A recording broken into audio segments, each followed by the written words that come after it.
Nice. I have to look it up. I think it's like fucking 90% or 85%. It's really high. As in when they've got the S1 Q3 Yeah. I've really looked at these previous ECG and the one we got today. Yeah.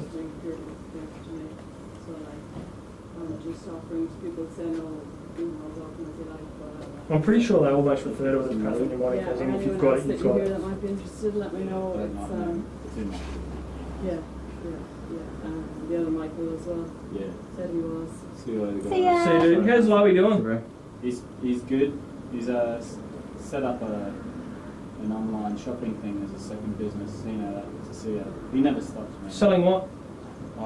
Beetle nut? I don't know if I'm at liberty to say. It's not sex toys or anything like that. It's just not something that you pick him trying to sell. Beetle nut? It's not being like. His dad's one of the biggest drug suppliers on the east coast of fucking Australia. Rhino horn.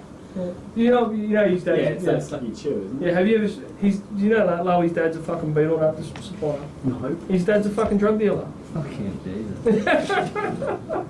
Yeah, I'll catch you guys later. I'll ask you when Thanks there's no very audience. See ya. I'm gonna send you a message now. You just want to flip the door there, Rich?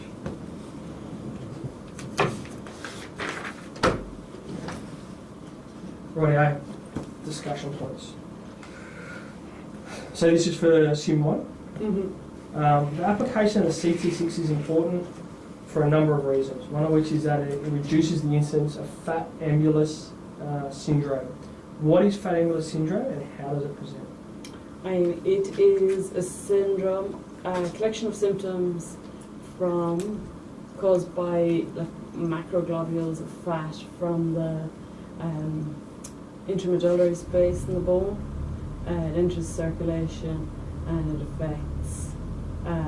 acts like anti-embolus, so it causes obstruction and damage to capillaries. Depending on where it lodges, the most common one is in the lungs, and it presents with an ARDS kind of pattern, usually 24 hours or up to 3 or 4 days later, but it can be more quickly. Occasionally it would be in the acute setting. Yeah. Blocks and damages the capillaries in the lungs, and they present with symptoms like a PE, difficulty breathing, kind of pulmonary edema, right-sided heart, increased pressure. They can get a limb compromise from it, or they can get a stroke kind of pattern similar to a blood embolus. Yeah, right. So it says here there's a classic triad of symptoms. You've already said 2. You've said you can get respiratory compromise, you can get neurological abnormalities. Skin problems, I think, that looks like the decompression sickness, like itching kind of skin patterns along capillary beds. Yeah, so I don't know what it's called. Yeah, arterial dilatation, particular rashes. Right. The emergency textbooks often discuss Beck's triad when outlining the presentation of cardiac tamponade. We had this question last week. Yeah. We better understand. Yeah, so I'll go through it again. Emergency textbooks often discuss Beck's triads when outlining the presentation of cardiac tamponade. This has 2 parts. Wow. 2? That's what it says? Oh, this is, sorry, I fucking read it wrong. The question has 2 parts. Okay, sorry. What are the components of Beck's triad? Muffled heart sounds, hypotension, and jugular vein distension. Yeah. Neck vein distension. This is the exact same question as we had last week. Tell me the... I'm pretty not feeling right. Yeah, no, because the first question was before. Tell me the exact pathophysiological mechanism that causes raised JVP in this cohort. The cardiac tamponade has fluid, usually blood, building up between the cardiac muscle, myocardium, and the pericardium, which is a fixed size sac, it can't stretch. So as the pressure builds up, it collapses first the right ventricles, and the flow of blood coming back through the veins that you can see in the neck is obstructed. So blood coming back through the vena cavas is obstructed, but you can just see the one in the neck. So you see the backup of blood presenting by rising JVP as the blood flow into the right ventricle is obstructed. Yeah. And why did you say the right ventricle was obstructed? The right ventricle is weaker, lower pressure, so Yeah. it's the first to collapse. All right, trauma-induced. Right, yeah. Yeah, but these are the same questions we asked last week. The first one's different. Right?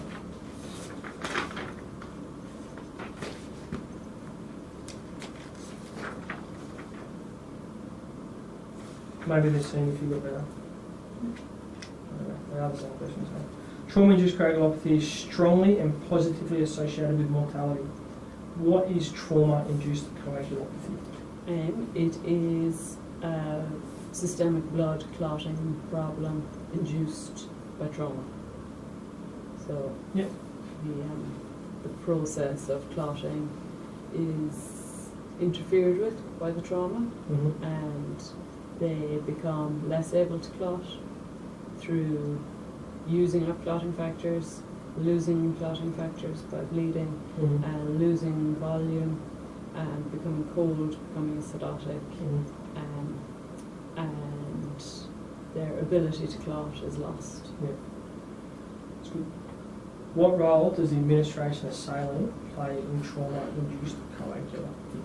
It exacerbates the problem Mm-hmm. because it's cold, so it further drops the patient's temperature. It doesn't contain any clotting factors. It dilutes the clotting factors that are available, and by increasing the pressure, it can restart bleeding that had stopped from clots. So it actually can potentially increase the blood volume loss, Mm-hmm. actual blood volume loss. Yeah, cool. These are exactly the same. The effect of ketamines are mediated primarily by non-competitive antagonism of the NMDA receptors. What does non-competitive antagonism of the NMDA receptors actually mean? I've got it this week. Yeah. So it's the opposite to what you would expect. It means that the NMDA receptors are antagonized, get this right now, in a way that a competing, so anything competing at the receptors can't win. So until it's metabolized, it will completely antagonize the receptors. Okay. Even a high load of an agonist can't compete. Okay. Right. Pre-hospital resuscitative thoracotomy is an invasive procedure. Outline your understandings of the indications for the procedure. It's indicated from QS point of view. It doesn't actually say, but I'd say yes. So on a QS point of view, penetrating chest trauma, ideally single stab wound, and less than 10 minutes from arrest or witnessed arrest. Yeah. There are other indications. It's done for blunt trauma. It's done for multiple stab wounds, because it is the only possible reversible cause that can be addressed. Yep. So, do we use it for blood trauma in QAS? No, we don't, but somebody outside of protocols might. Yep. Outline your There was a understanding. successful one in the Royal a few weeks ago. Yep. She walked out of hospital. Outline your understanding of the evidence to support or refute the use of the procedure in the pre-hospital environment. Most of the evidence comes from London, who've been doing it successfully for more than 10 years. Their indication is similar, but their response time is extremely short. So they have very good evidence up to 20% survival, but they're usually on scene within a couple of minutes. So that evidence can't really be replicated in a place like Queensland.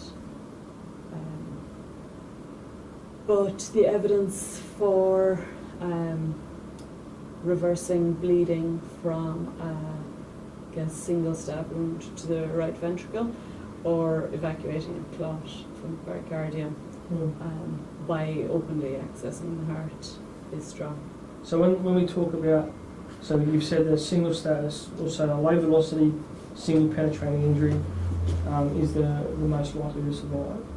What, as part of that, what other components do we take into consideration with the indication? If I get stabbed in the calf, that's a low velocity single penetrating injury. Are you going to thoracotomy? You know, what further? Yeah, have a crack. What more detail would you give to the indication? It needs to be a chest or a central torso penetrating wound. So pretty much they say cardiac box, which they include essentially nipples down, about crests up, posterior, anterior, lateral.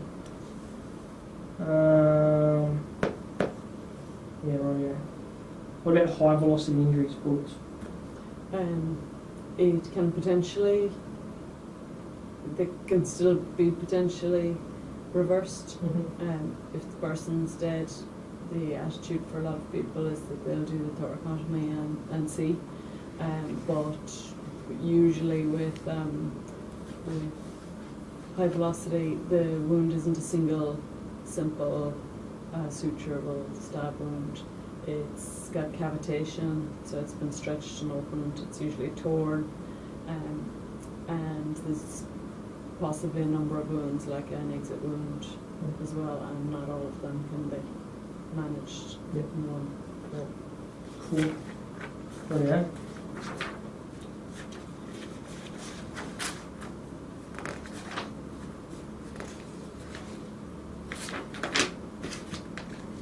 So for simulation 2.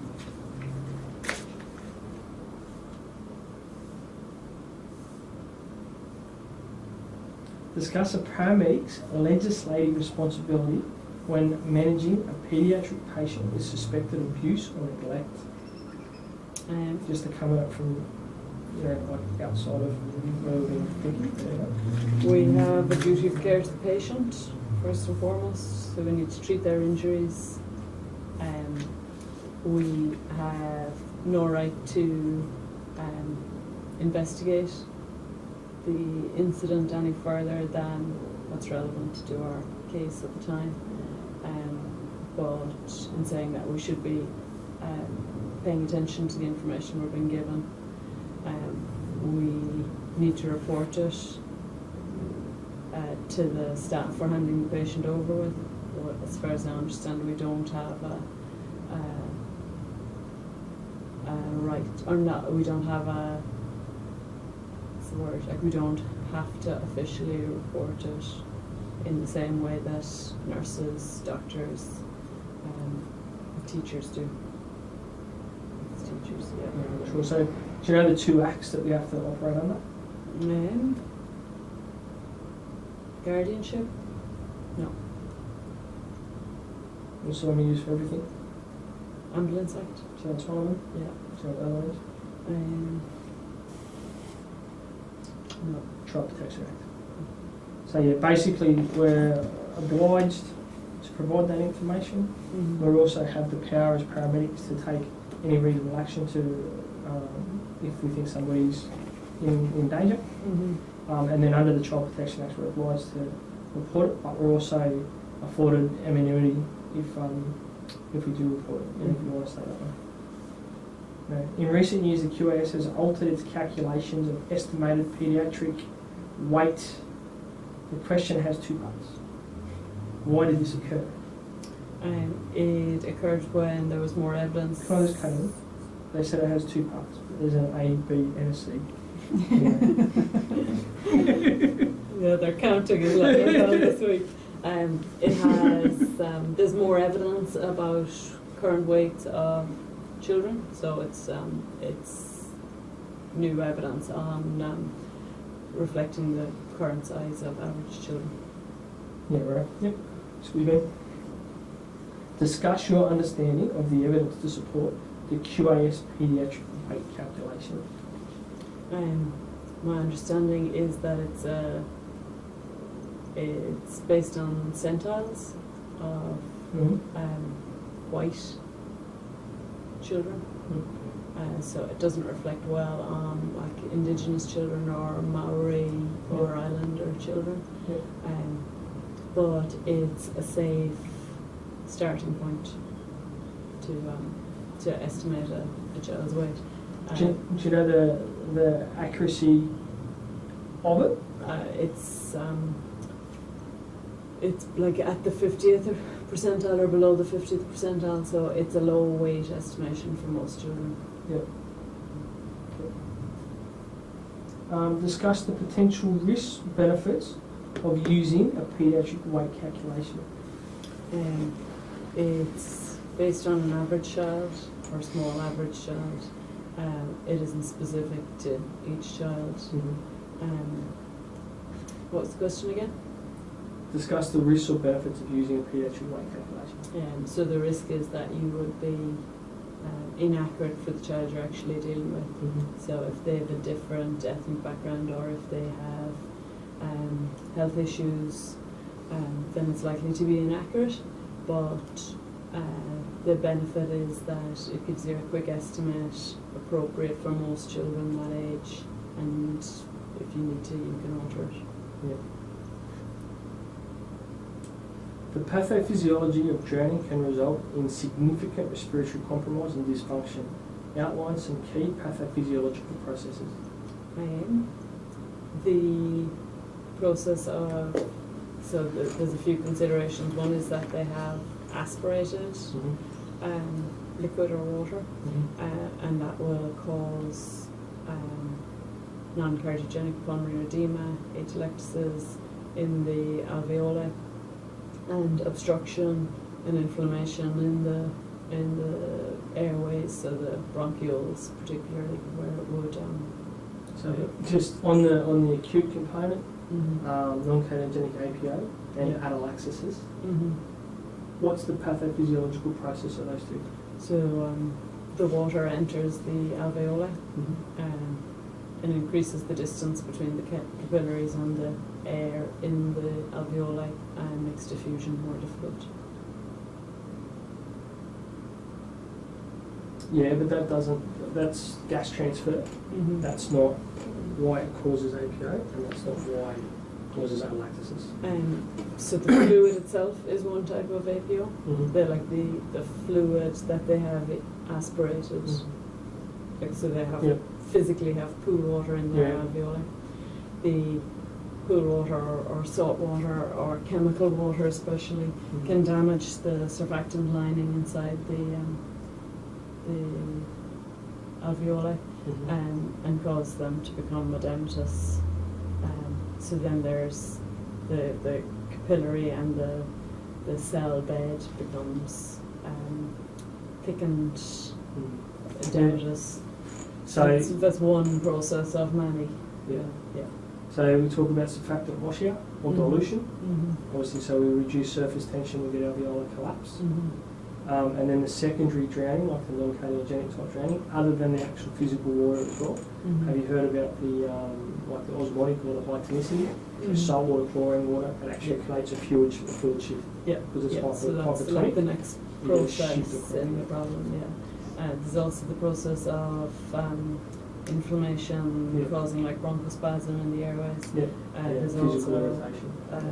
there's also a problem of ingested water splinting the diaphragm. There's a process of laryngospasm causing negative pressure pulmonary edema, or like a dry drowning kind of pattern. And along with the back to the stomach, if the stomach is full of water, then that induces vomiting, which further compromises the aspiration with now acidic vomit water in their lungs. That will exacerbate the problem. And vomit can cause an airway obstruction, so they can have a physical ventilation problem as well. Cool. So give me 6 differences between a paediatric and an adult aorta. Starting at the top,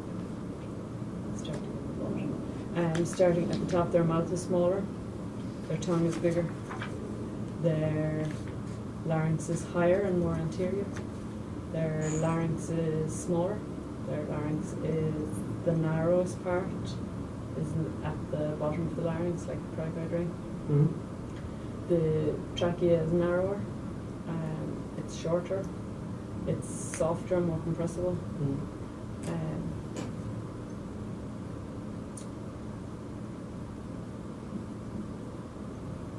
There's a couple of them actually spoken about as well.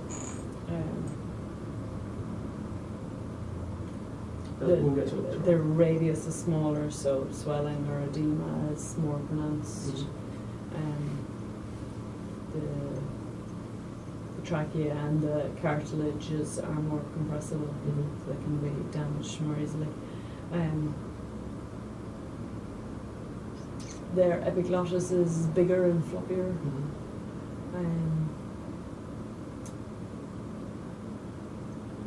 That's 6, but you keep going if you want. Yeah. Right, some of the other ones that we already spoke about Mm-hmm. was like the loss of bellows actions, the more dependence on diaphragmatic movement. Mm-hmm. Things like how does the bifurcation at the carina sit? What's the difference there between us and another? It's higher, proportionally it's higher, Yeah. and the right main is straighter. Yeah. Yeah, cool. That's all good. Right. Happy days. Kill your video. Yeah. Right.